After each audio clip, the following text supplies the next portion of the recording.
Dans l'actualité ce soir, freiner la montée des attaques des groupes armés qui agissent aux frontières du Burkina Faso et de la Côte d'Ivoire, le ministre ivoirien de la Défense parle à Ouagadougou avec son homologue burkinabé.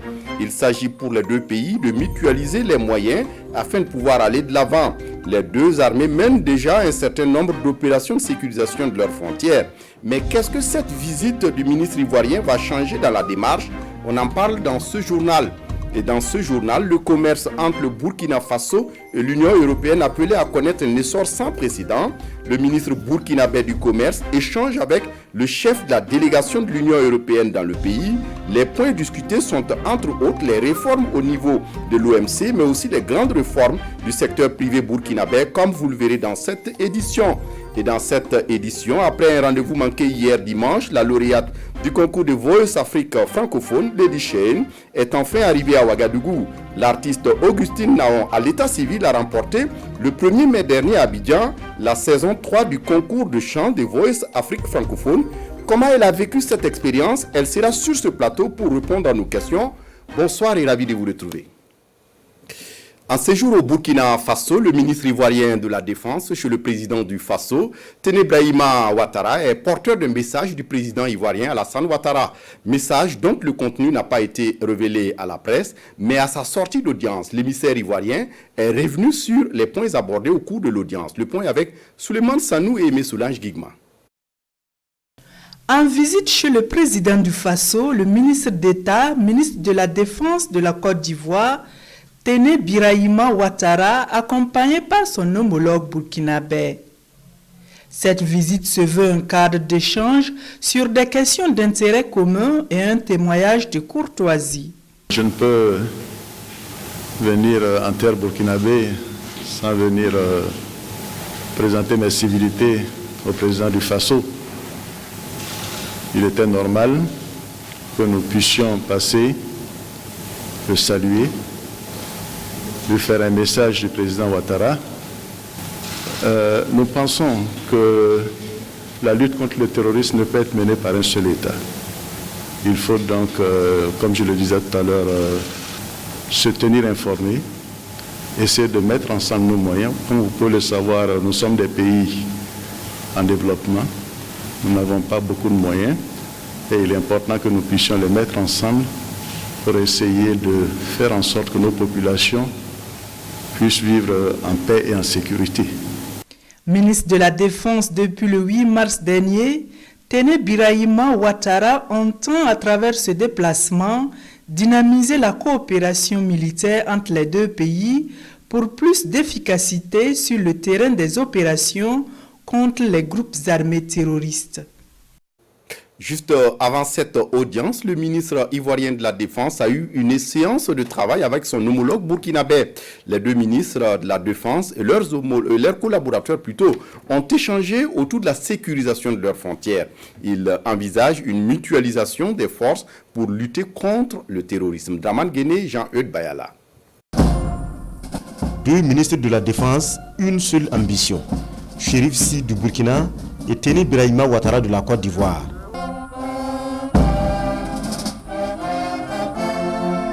À leur côté, les deux chefs d'état-major généraux des armées et collaborateurs pour une séance de travail. L'ambition est de mutualiser les forces pour barrer la route au terrorisme. Burkinabés et Ivoiriens s'inscrivent dans une coopération militaire pour relever ce défi commun. Ces derniers temps, la Côte d'Ivoire a été l'objet d'attaques à la frontière nord à Kafolo. Nous avons perdu donc des éléments de sécurité et ce que nous déplorons. Nous avons évoqué cette question au cours de cette rencontre pour voir dans quelle mesure est-ce que nous pouvons mutualiser des moyens pour venir à bout donc de ce fléau. Ce fléau est une réalité, il faut qu'on puisse traiter le problème et nous avons conscience qu'il faut réellement traiter le problème. Nous collaborons parfaitement, nous avons eu à mener un certain nombre d'opérations de sécurisation de nos frontières, un certain nombre d'opérations de lutte contre le terrorisme ensemble.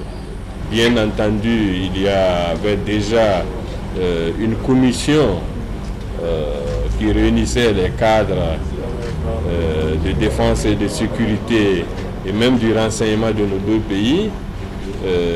Cette visite a permis de réactiver toutes ces structures-là afin d'y donner des instructions claires pour qu'un certain nombre de missions puissent se réaliser. Déjà, sans trop de détails, les deux ministres parlent de définition de stratégies communes pour contrer la montée du terrorisme dans les deux pays. Le terrorisme découlant de la radicalisation et de l'extrémisme violent, le Burkina Faso mise sur la prévention, bien que le pays demeure dans l'offensive. Ce matin, un atelier national de validation de la stratégie nationale de prévention de la radicalisation et de la lutte contre l'extrémisme violent au Burkina Faso a débuté en présence des ministres en charge de la réconciliation nationale et celui de l'administration territoriale et de la décentralisation. La stratégie en discussion couvre la période 2022-2027 et est la deuxième du genre dans l'espace G5 Sahel. Explication, Nongba Kouda Oumoussissé. Le Burkina Faso fait face depuis quelques années à diverses menaces découlant de la radicalisation et de l'extrémisme violent. Des phénomènes qui mettent en mal la stabilité du pays avec d'énormes conséquences sur les populations. Pour assurer la sécurité des habitants et l'intégrité du territoire national, le gouvernement s'investit dans la prévention de la radicalisation et de l'extrémisme violent en se dotant d'une stratégie nationale. Un référentiel ici en phase de validation. Des jeunes, des frères, des sœurs, des enfants à nous ont eu le malheur de se laisser embrigader par des visions que certains leur ont servi en matière d'extrémisme là et ont même pris donc les armes contre leur communauté donc, et contre leur nation. Et il va de ce que nous ne pourrons pas gagner la guerre donc, contre le terrorisme là si nous n'arrivons pas à transformer donc, la mentalité de ceux qui hélas se sont laissés induire en erreur. Et c'est ce à quoi donc, va servir cette stratégie-là. En plus, bien entendu, de faire en sorte qu'on puisse leur donner un nouvel avenir. Une stratégie qui s'attaque aux causes identifiées avec pour objectif de construire une nation burkinabé unie et tolérante d'ici à 2030. Débutée en 2018, l'élaboration de cette stratégie a connu le soutien du projet Partenariat pour la paix de l'USAID. C'est une stratégie qui touche en plusieurs domaines qui sont très importants pour la lutte contre la radicalisation et l'extrémisme violent. Ça touche dans le domaine des droits humains, le développement économique, la justice, les opportunités et ça tient à la tolérance. Je voudrais en particulier, et joignant ma voix à celle de mon collègue, remercier le gouvernement des États-Unis d'Amérique pour l'appui salutaire dont nous avons bénéficié, ce qui nous a permis de descendre sur le terrain, d'organiser les concertations et d'aboutir donc à un document qui aujourd'hui est soumis à la validation. Passé cette étape, un cadre de concertation sera mis en place pour faciliter le dialogue entre les différents acteurs. Cela pour arriver à une mutualisation des forces en vue d'une meilleure atteinte des objectifs. Et à Gorgadji, dans la province du Séno, les populations subissent de plein fouet les exactions de l'extrémisme violent et la radicalisation, toute chose qui préoccupe l'association Tabital Andal des maîtres coraniques du Sahel. Elle vient d'initier un cadre de dialogue entre les différentes composantes sociales de la dite commune. C'était ce samedi 8 mai dernier à Dori. L'objectif étant de faire le diagnostic des principales difficultés qui entravent la consolidation du tissu social afin d'y apporter des solutions durables. Le point avec Albert Nebier et Théodore Zoubga sur place à Dori. La commune de Gorgadji souffre du manque de cohésion sociale entre les communautés qui y vivent. Consciente de l'effritement du vivre ensemble, l'association Tabital Andal des maîtres coraniques du Sahel réunit les différentes couches sociales de la commune pour tenter de trouver des solutions dans un dialogue franc. Depuis 2 années, le Sahel est vraiment en difficulté, mais surtout la zone de Gorgadji particulièrement a été touchée à maintes reprises. Alors donc ce matin, on a réuni l'ensemble de personnes ressources de Gorgadji pour qu'ensemble on discute. Un cadre d'échange dont l'objectif est de semer les graines de la tolérance, dans les esprits des populations de Gorgadji. Notre cheval de bataille aujourd'hui, là, c'est la paix. Nous n'avons besoin de rien plus que la paix. Parce que nul n'était l'aide de l'État et ses partenaires. Aujourd'hui, à Gorgadji, les gens ne seraient pas là. J'apprécie l'association islamique qui est venue nous rassembler. Elle est la bienvenue. Parce que la situation que nous vivons, ce n'était pas facile. Si on est clair là, que chacun dit la vérité. Ensuite, on s'associe avec les FDS. Vraiment, si on prend ce chemin-là, je crois que on aura un changement. L'association compte sur l'accompagnement de ses partenaires et de l'État pour mettre en œuvre les recommandations issues des échanges. Le terrorisme est avant tout offensive et défensive, elle l'est aussi par le politique. La section provinciale du Mouvement pour le peuple et le progrès de Loudalan s'intéresse à la question. La localité est fortement touchée par l'insécurité, ce qui a amené les ressortissants à échanger autour du thème paix et cohésion sociale pour un développement humain durable dans l'engagement et la discipline. C'était à travers une conférence provinciale que nous résument ici Souleymane Kwanda et Lazare Sanou. Originaires de Loudalan, ces militants du mouvement du peuple pour le progrès MPP sont en ordre de bataille contre l'insécurité qui handicape le développement de la localité. Ils doivent donc œuvrer pour la paix et la cohésion sociale, préalable à tout développement. Il y a cette dynamique que nous vivons depuis plusieurs années qui fait que nous ne sommes pas en paix. Et actuellement, il y a à rechercher la cohésion pour aller ensemble et puis penser à un développement. Et c'est ce qui fait que ce thème a été choisi. À l'intérieur, nous avons essayé de fourrer la discipline, tout juste pour parler de formation des militants pour qu'ils puissent respecter les textes fondamentaux du parti. Les défis sont encore plus élevés au niveau de Loudalan. Vous avez vu ces derniers temps que nous avons été victimes d'insécurité et nous n'avons pas d'autre choix que de faire en sorte effectivement que la cohésion soit et règne à notre sein.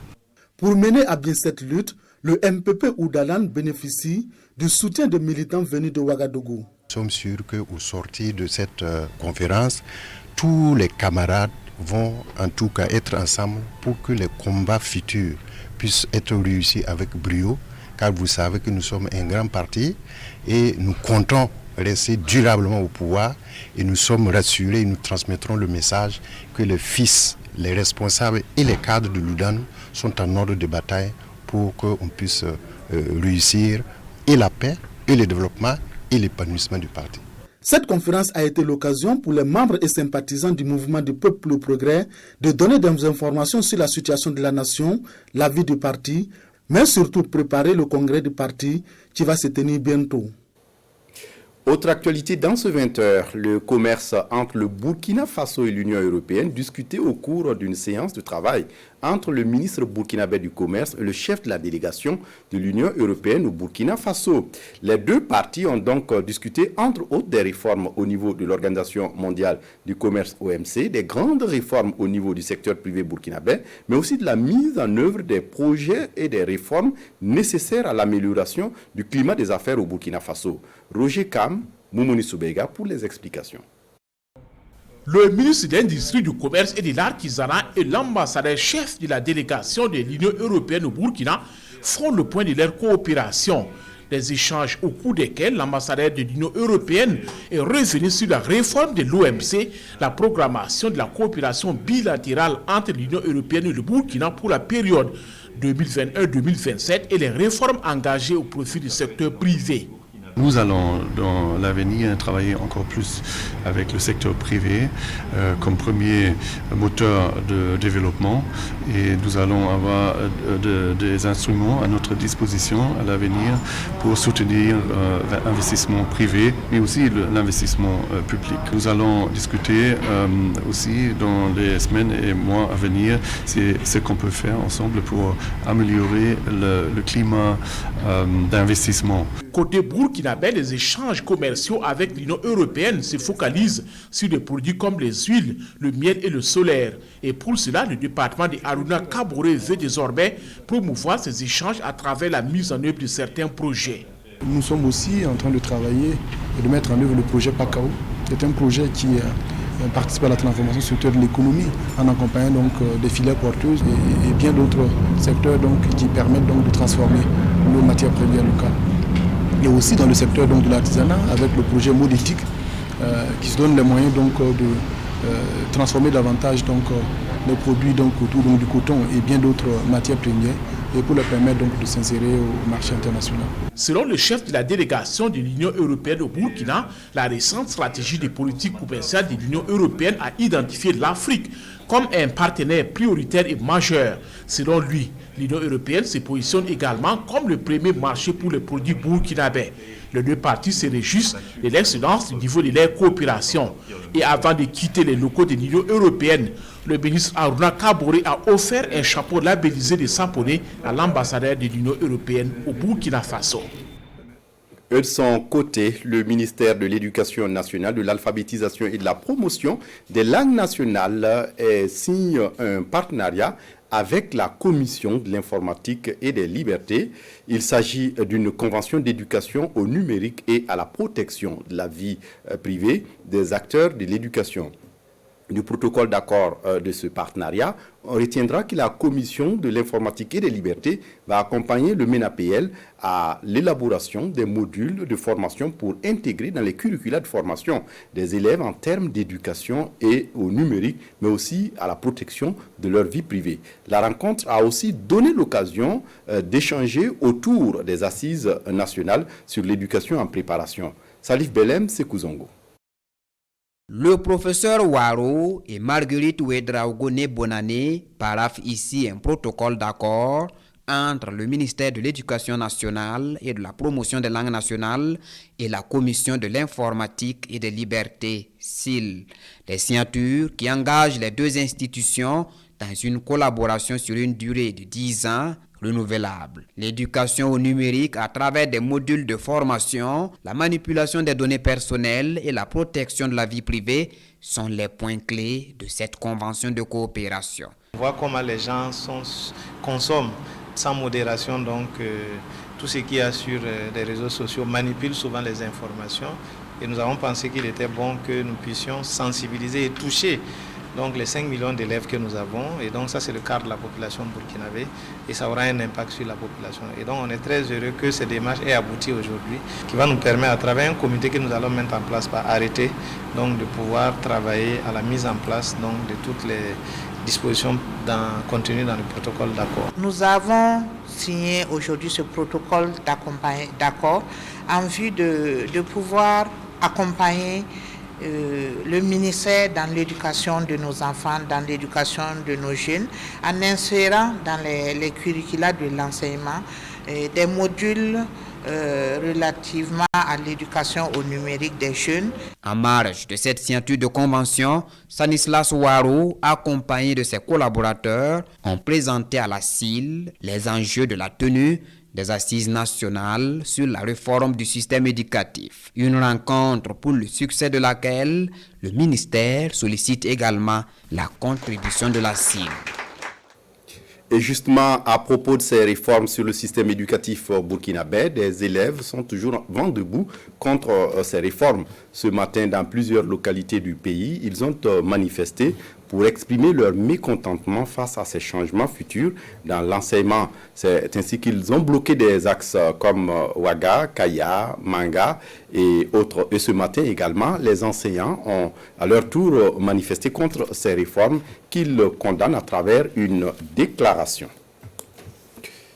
Faire comprendre la biotechnologie et la biosécurité, c'est l'objectif de l'Agence nationale de la biosécurité en mission auprès des étudiants du Centre universitaire polytechnique de Gawa. Avec l'avènement des OGM, il fallait pour l'agence aller au-devant des débats pour aider à comprendre, mais aussi au discernement. Oumar Sagnon, Judicaël Pouda. La biotechnologie s'applique à de nombreux domaines. Au quotidien, celle considérée comme traditionnelle, c'est le processus de fermentation ou de décomposition qui entre dans l'alimentation, entre autres. Dans un secteur plus pointu, celui de l'agriculture par exemple, C'est un procédé moderne qui permet de produire des semences améliorées, plus résistantes aux changements climatiques, aux maladies et assimilées et plus productives.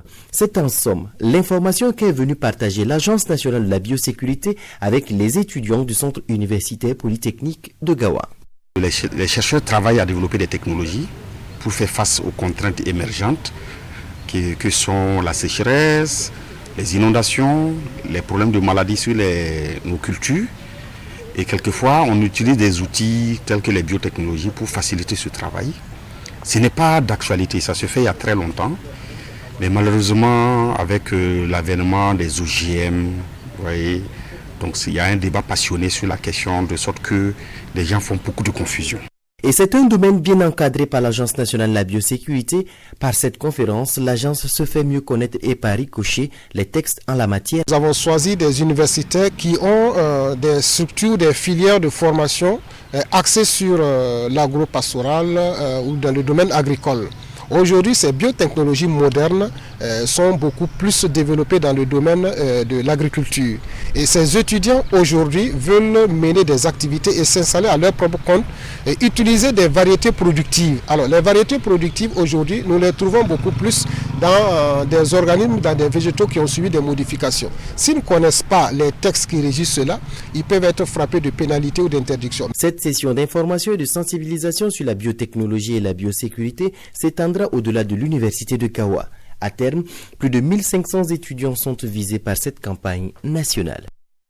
Je le disais en titre, après sa victoire le 1er mai dernier, Augustine Naon, alias Lady Shine, lauréate du jeu concours de Voice Afrique francophone, est arrivée ce lundi à l'aéroport international de Ouagadougou. Une victoire qui fait d'elle la première burkinabé à se retrouver sur la plus haute marche de cette compétition. À son arrivée, une équipe de la télévision du Burkina était présente, Césaire Carfo, Elodie Kafando et bienvenue Taoussa. Après avoir brillé de mille feux à la saison 3 de la compétition internationale de chant des Voice Africa francophones, Lady Shine signe son retour au pays avec ce trophée obtenu le 1er mai dernier à Abidjan. Le vol manqué d'hier n'a pas entamé la détermination de ses fans à venir l'accueillir cet après-midi à l'aéroport international de Ouagadougou. C'est un sentiment de joie, voilà, c'est un rêve devenu réalité. Ça n'a pas été facile. Parce qu'au vu de tout ce que les gens disaient sur moi, voilà, c'était pas évident. Hein. Et voilà, finalement ça a payé, parce qu'en final j'ai donné le meilleur de moi et puis j'ai ramené le trophée au Bercail. Donc, Dieu faisant, j'ai pu venir aujourd'hui. Donc je pense que c'est l'essentiel. Dis merci à tout le monde, je profite, dis merci à tout le monde, à tous les Burkinabés, voilà, d'ici et d'ailleurs. Merci énormément pour les votes. Voilà, je suis très fier, voilà, de la mobilisation de tout un chacun. Et que Dieu vous bénisse. Après l'aéroport, la victoire se savoure dans quelques artères de la capitale. Tina Augustine Naon, c'est le nom à l'état civil de cette jeune chanteuse qui a vaillamment défendu les couleurs de la nation à l'extérieur.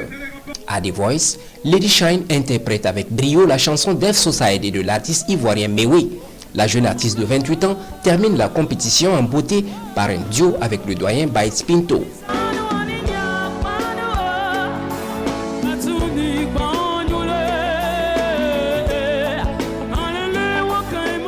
En plus de ce trophée, Lady Shine empoche la somme de 10 millions de francs CFA. Bientôt, elle ira se produire à la maison de production Universal Music Africa, basée à Abidjan. Lady Shine, bonsoir. Bonsoir, monsieur. Merci de venir répondre à nos questions. Baïs Pinto, il le faut. Exactement. C'est du lourd. Ouais, c'est un grand niveau, hein, parce que moi, chanter aux côtés de ce monument de la musique africaine, ça a été une grande joie pour moi, une fierté. Et je peux dire que je suis très fière de moi. Et voilà, ça a forcément payé. Donc, Oui, et en tant que lauréate de Voice Afrique francophone, pour vous, qu'est-ce que ça vous fait d'avoir ce prix? Alors, il faut dire que c'est une grande fierté pour moi d'être la première Burkinabé à ramener ce trophée au pays.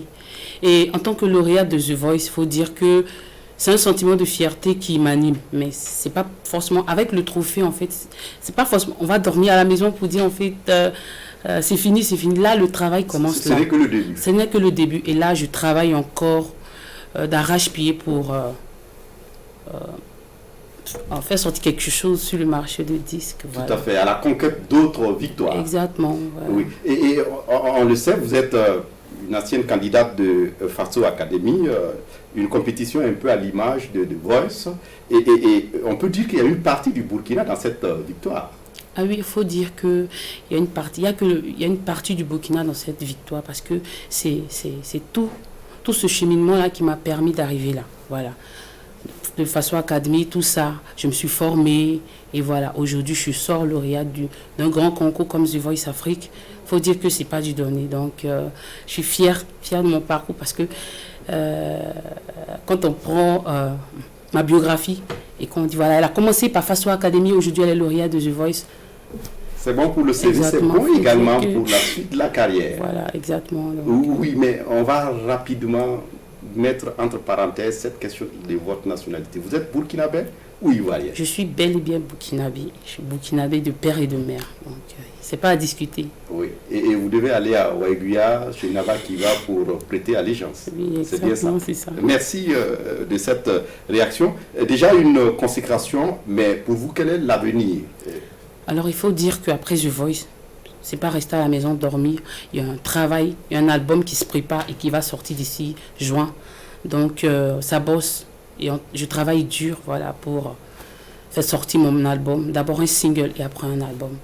Donc, certainement qu'on vous retrouvera à d'autres occasions pour reparler encore de votre carrière, surtout qui ne fait que être boostée par ce prix de Voice Afrique francophone. Donc, vous êtes la lauréate. C'est ça. Voilà. Merci d'être venu partager ces moments avec nous. Et vous restez avec nous pour la suite du journal. Et pour la suite du journal, nous allons en littérature, où un ouvrage sur les 100 ans des Assemblées de Dieu au Burkina Faso. Son auteur, pasteur Jean-Baptiste Rwamba, le livre lève un pan de voile sur l'histoire des Assemblées de Dieu au Burkina Faso. Vincent Kendrebego était à la dédicace de l'ouvrage. Son compte rendu. Le feu brûle encore. C'est l'histoire des Assemblées de Dieu du Burkina Faso, de ses origines jusqu'à une date récente. Dans ce document, Dr Jean-Baptiste Rwamba retrace 100 ans d'histoire de ce mouvement évangélique, l'Église des Assemblées de Dieu qui a évolué et subsisté dans un contexte de diversité culturelle et religieuse. C'est l'ancien Premier ministre Tersi Zongo qui a préfacé l'ouvrage. Ce livre vient combler un vide historique dans la vie de l'Église des Assemblées de Dieu qui célèbre son centenaire. Ce point sur la fenêtre ouverte sur l'histoire montre que c'est un travail de recherche qui a été fait.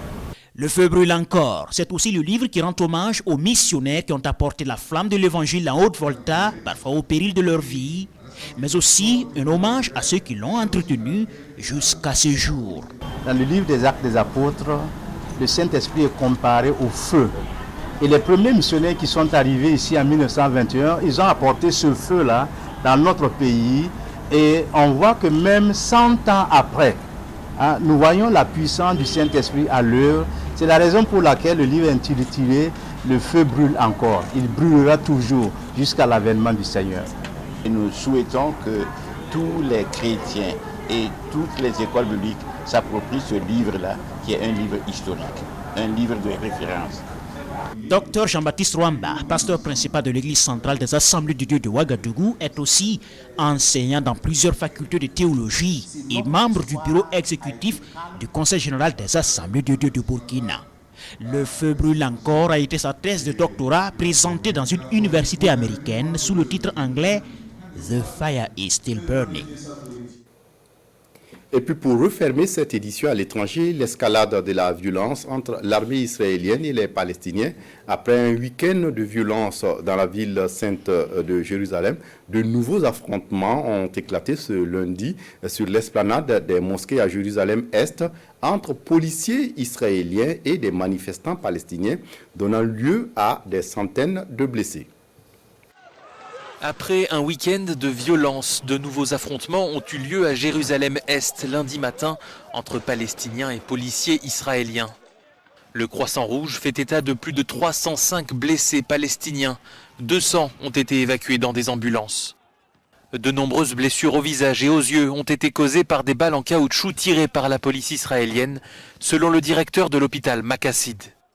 L'une des causes de ces violences est le sort réservé à des familles palestiniennes du quartier de Sheikh Jarrah, menacées d'expulsion au profit de colons juifs. Signe des vives tensions, une voiture transportant des Israéliens a percuté des Palestiniens, comme le montrent ces images très violentes. Le véhicule a été la cible de jets de pierre avant de foncer sur l'homme et de se bloquer sur une borne. Immobilisé, le véhicule a été attaqué par des Palestiniens qui ont lancé des projectiles avant l'intervention de la police israélienne. Alors que les appels internationaux au calme se multiplient, le Premier ministre israélien Benjamin Netanyahou a salué la fermeté des forces de l'ordre pour garantir la stabilité à Jérusalem. Le Portugal, qui préside le Conseil de l'Union européenne, a réagi par l'intermédiaire de son ministre des Affaires étrangères. Je voudrais souligner de mon point de vue la nécessité d'un appel à toutes les parties à Jérusalem pour une désescalade, pour éviter toute forme de violence. La violence est l'ennemi de la paix. Nous avons besoin de tous les modérés pour essayer de prendre le contrôle de la situation et combattre toute forme de violence. Face à cette escalade, une réunion du Conseil de sécurité de l'ONU doit se tenir ce lundi à la demande de la Tunisie. C'est tout pour ce journal. Merci de votre attention. Très bonne suite de programmes sur la RTB. Au revoir.